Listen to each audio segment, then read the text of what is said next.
What's up guys? In this video we will have a lot of ground to cover because firstly Zwift gave us an early Christmas present in the form of pretty exciting news about the Zwift Racing Score. Secondly, I'm going to do my last race before the Christmas today.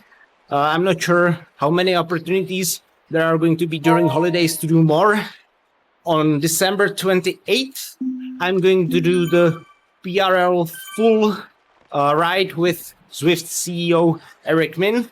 So if you are interested, come ride it with me or just join the live stream because I'm going to live stream it and we can have a lovely chat. It's going to be, I assume, pretty mellow ride, but a long one. And thirdly, this is my 100th video on this channel. And I decided I'd give you a little bonus at the end of this video. So stay until the end because I'm going to give you a tour of my pain cave / YouTube studio because it's the same room.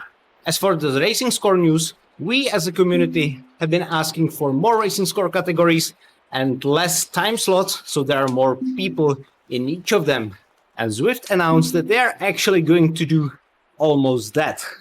Since the next week, at least for the Zwift monthly series, I'm not sure if it's going to be for all races, there is going to be a big change. The top riders, which for the purpose of the discussion means 700 and plus racing score, are going to have their own race. So they won't be able to join those races as the rest of us. To ensure there is enough of them in each of those races, they will have the racing only 5 times a day. So the time slots will be adjusted based on the demand, but at least from the beginning, there is going to be 5 of them. The remaining riders, which is 700 and below, are still going to have 5 categories, but because there is still 5 categories and only racing score range of 0 to 700, the racing score range in each of those categories is going to be lower. So in theory, the races should be more equal. And that's not all, because the races are going to be still held at every single hour, but the racing score ranges for each of those categories are going to change during each hour.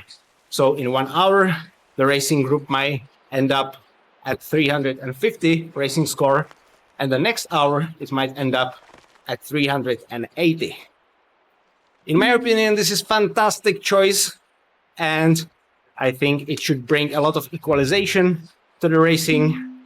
Hopefully there is going to be still a good amount of riders in each of those categories, but if they tweak this well, I think that should be at least some solution to the current situation. Thank you guys for staying with me for those 100 videos. If you didn't subscribe yet, click that button. We are very close to 2000, so let's go through that barrier, and I wish you happy holidays. Enjoy, guys.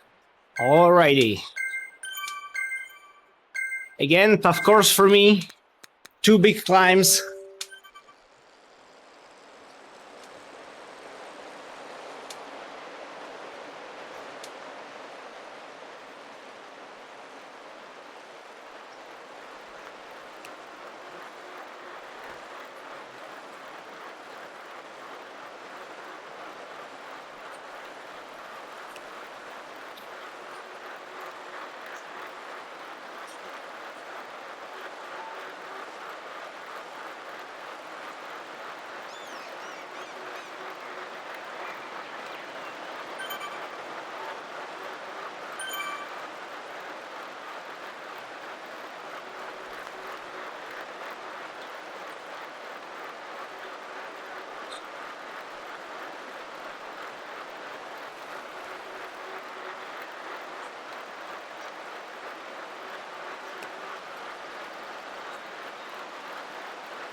Let's give some ride-ons.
Oh my god.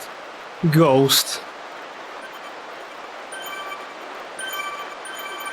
That's the most useless power-up. Especially for me.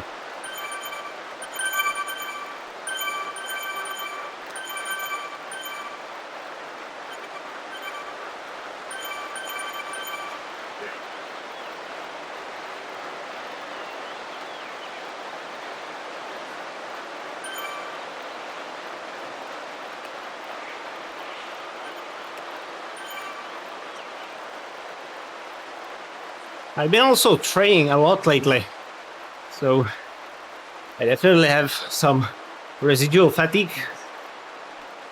I've been feeling it mainly in my legs. My aerobic side is fine, but my legs are often hurting. And if you think that was an preemptive excuse, and you are right, it is.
I should probably play with the saddle angle a little bit.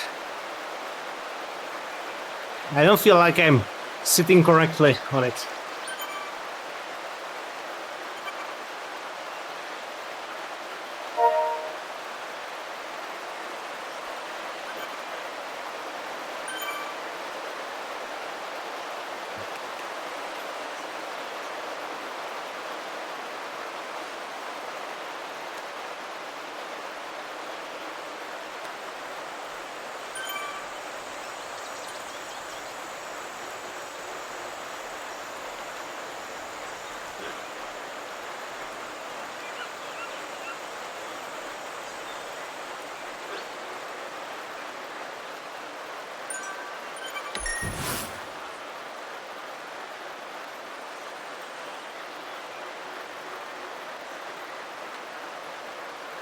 That's better.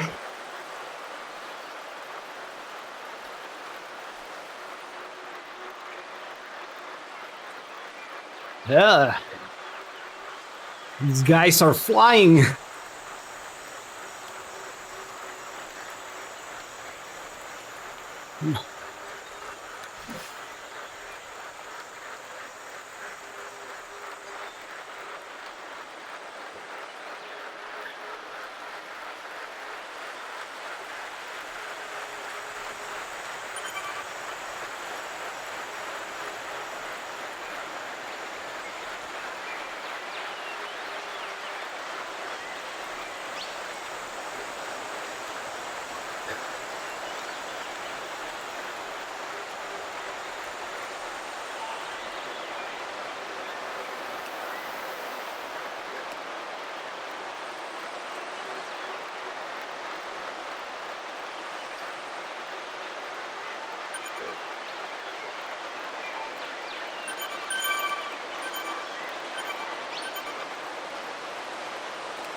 I'm toast.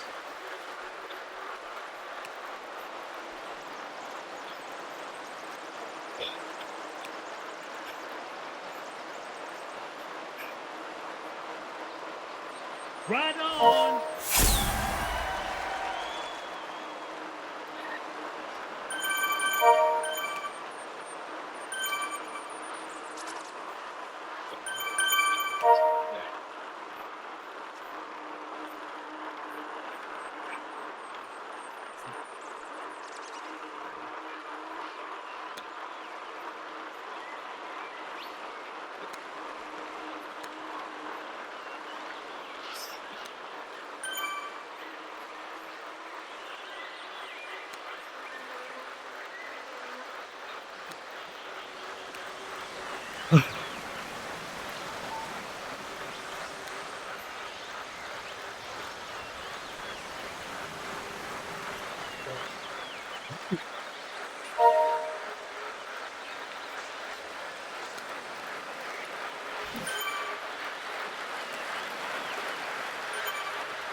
I don't like this climb.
That's painful.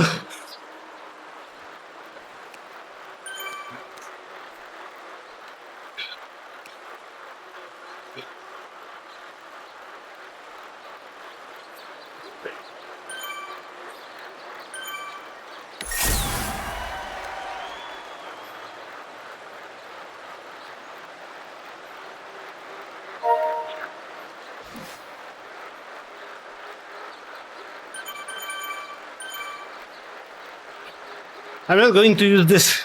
I want it for the final climb.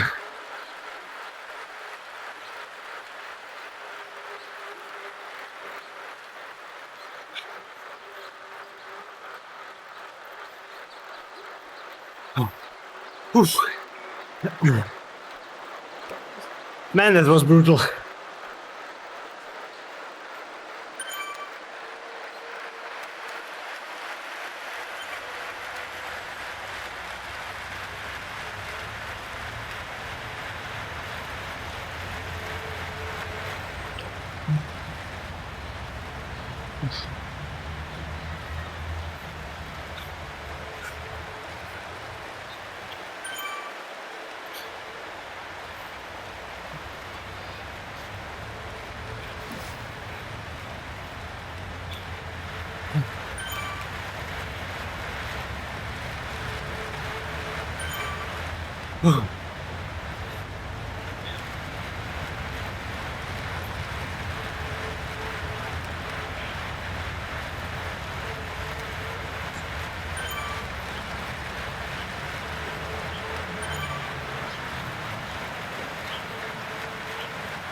Thank you.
That wasn't bad.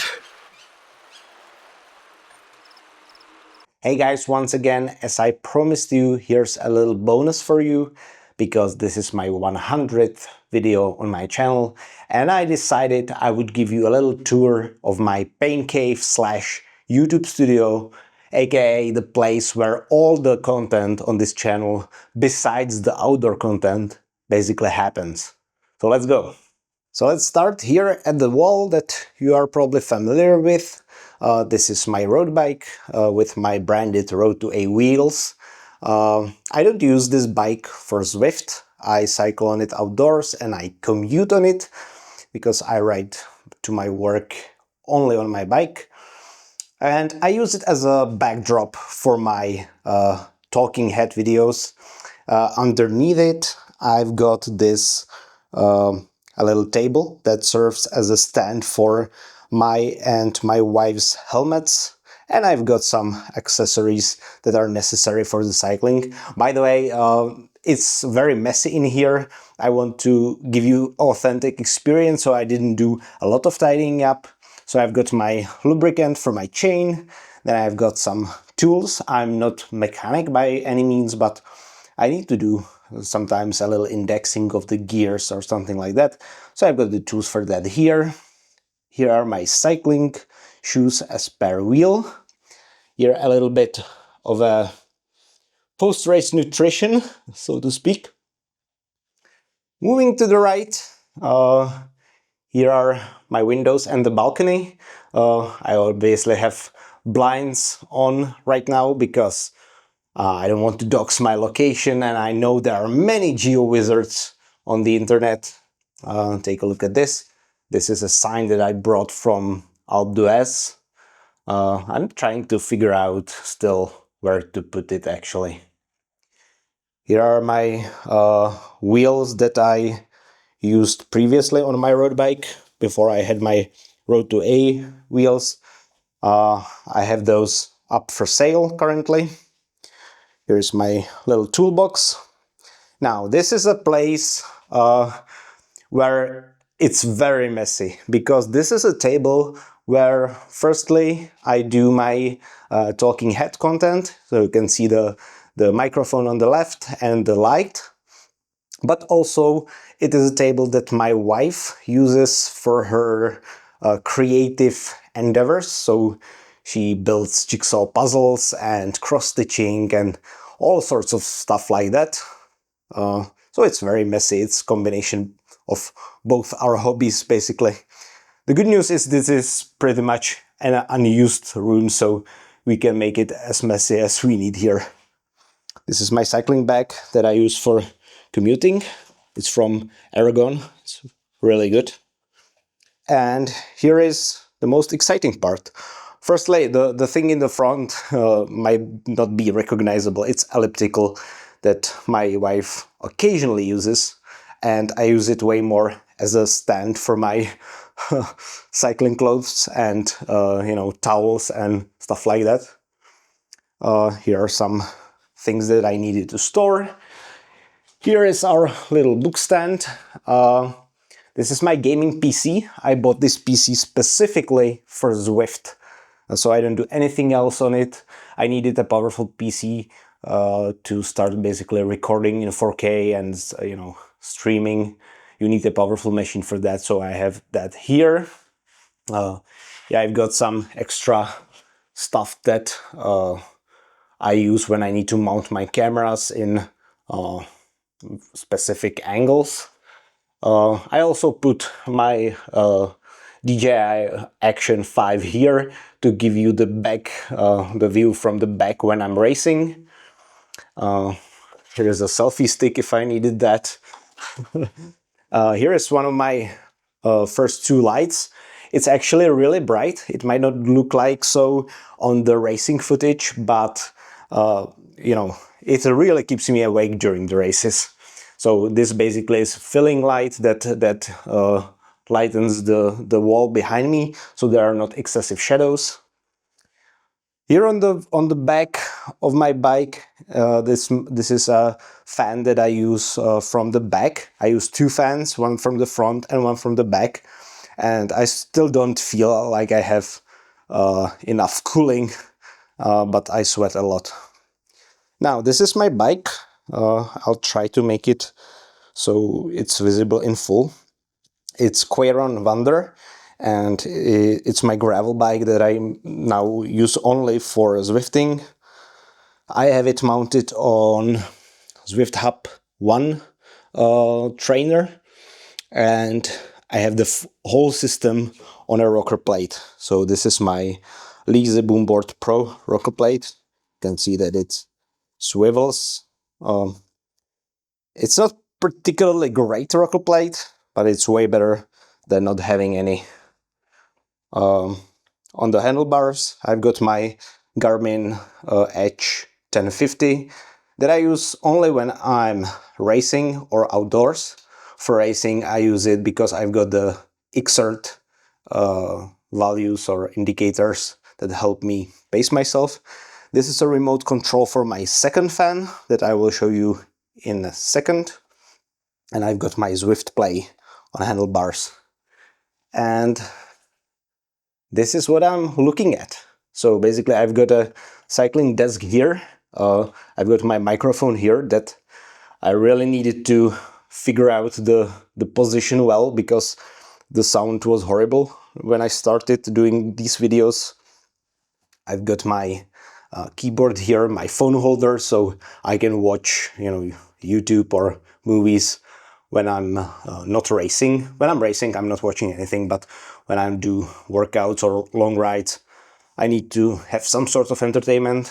I've got a pretty big screen. This is 40-inch screen TV, and it really helps you make the experience immersive. And here is my second light. This acts as my front light, and here I mount my camera, which is my DJI Osmo Pocket 3, and that one I use as a webcam when I'm racing. So this was a brief tour of my pain cave. It's not the most beautiful pain cave in the world by any means. I've seen pictures of a lot of beautiful pain caves, but it really works, and I made it my own for the purpose that I'm using it for. So when I'm making content, I can quickly switch between doing racing content and talking head videos and stuff like that. So hopefully you enjoyed this, guys. Thank you for staying with me for the first 100 videos. There are plenty more to come, and I'll see you next time. Ciao!